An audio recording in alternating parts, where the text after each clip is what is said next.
ঢাকার ব্যস্ত নগরীর ভিড়ে অনেক গল্প প্রতিদিন শুরু হয়, আবার হারিয়েও যায়।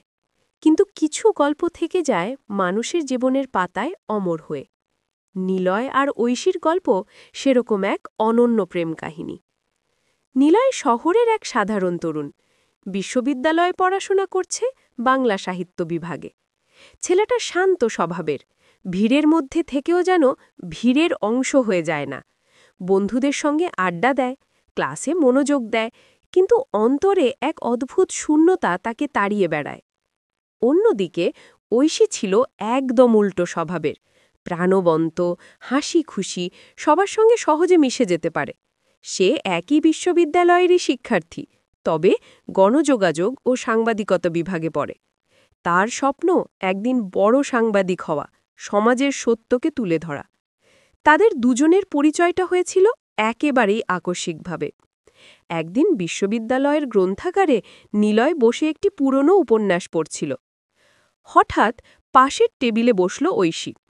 ব্যাগ থেকে মোটা একটা রিসার্চ পেপার বের করল আর কলম হাতে নিয়ে টোকাটুকি শুরু করল।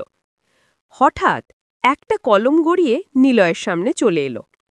নিলয় প্রথমে খেয়াল করল না, কিন্তু যখন ঐশী হাত বাড়িয়ে "এক্সকিউজ মি, আমার কলমটা" বলে উঠল, তখনই তাদের চোখ প্রথমবারের মতো একে অপরের সঙ্গে মিলল। সেই এক মুহূর্তে যেন সময় থেমে গেল। ঐশীর চোখে ছিল অদ্ভুত এক উজ্জ্বলতা, প্রাণবন্ত হাসি। নিলয় কলমটা তুলে দিয়ে শুধু মাথা নেড়ে বলল, "এই নিন।" কথা এতটুকুই, অথচ ঐশী মুচকি হেসে বলল, "ধন্যবাদ, আপনার না থাকলে হয়তো আজ আমার লেখাই শুরু হতো না।" নিলয় চমকে গেল। মেয়েটা অচেনা হয়েও কত সহজভাবে কথা বলে। সাধারণত মেয়েদের সঙ্গে কথা বলতে সে খুব একটা স্বচ্ছন্দ নয়, কিন্তু ঐশীর প্রাণখোলা ভঙ্গি তাকে এক মুহূর্তে স্বস্তি দিল। এরপর কয়েকদিন পরপরই তাদের দেখা হতে লাগল। কখনো লাইব্রেরিতে, কখনো ক্যান্টিনে, আবার কখনো বিশ্ববিদ্যালয়ের করিডোরে। প্রথমে শুধু ছোট্ট শুভেচ্ছা বিনিময়, পরে দু একটা কথোপকথন। ধীরে ধীরে তারা একে অপরের বন্ধু হয়ে উঠল। ঐশী জানতে পারল নিলয় কবিতা লিখতে ভালোবাসে, আর নিলয় অবাক হয়ে জানল ঐশী ছোটবেলার থেকেই ডায়েরি লিখে আসছে।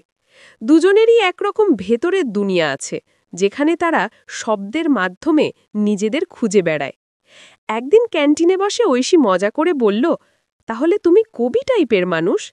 কিন্তু কবিরা নাকি প্রেমে খুব কষ্ট পায়। নিলয় একটু হেসে উত্তর দিল, "প্রেমে যারা সত্যি কষ্ট পায় তারাই কবি হয়ে ওঠে।" ঐশী খিল খিল করে হেসে বলল, "তাহলে সাবধান, আমি কিন্তু কাউকে কাঁদাতে চাই না।" কথার ছলে ছলেই যেন তারা একে অপরের ভেতরে প্রবেশ করতে শুরু করল। দিন গড়াতে লাগল, ক্লাস, গ্রুপ স্টাডি, আড্ডা, সব জায়গাতেই দুজন একসঙ্গে থাকতে শুরু করল।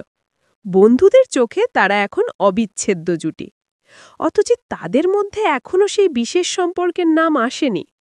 কিন্তু নিলয়ের ভেতরে আস্তে আস্তে এক অদ্ভুত অনুভূতি জন্ম নিতে শুরু করল। সে বুঝতে পারছিল ঐশীর সঙ্গে না দেখা হলে দিনটা অসম্পূর্ণ লাগে, ঐশীর হাসি না শুনলে মনটা কেমন যেন খালি খালি লাগে। এক শীতের সকালে বিশ্ববিদ্যালয়ের মাঠে বসে দুজনে পড়াশোনা করছিল।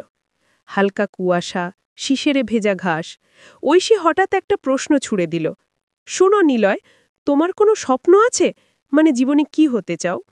নিলয় কিছুক্ষণ ভেবে বলল, "আমি চাই আমার লেখার মাধ্যমে মানুষ আমাকে মনে রাখুক। হয়তো কোনো একদিন আমার লেখা কবিতার লাইনে কেউ নিজের ভালোবাসা খুঁজে পাবে।" ঐশী মুগ্ধ হয়ে তাকিয়ে রইল। তারপর মুচকি হেসে বলল, "তাহলে আমিই হব তোমার প্রথম পাঠক, প্রতিশ্রুতি রইল।"